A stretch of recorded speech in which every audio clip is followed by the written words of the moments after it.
सुबह के जगने का महत्व जरूर आपने पाया होगा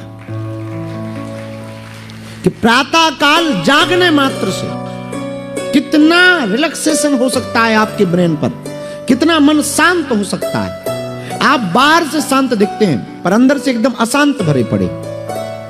और हम आपको यह कहना चाह रहे हैं कि आपने बाहर सुख को खोज रखा है। जो सुख बाहर आप खोज कर रहे हैं, जो बड़ी बड़ी व्यवस्थाएं आप जमा रहे हैं कि आप ऐसा करेंगे तो ऐसा सुख मिलेगा, ऐसा करेंगे तो ऐसा सुख मिलेगा।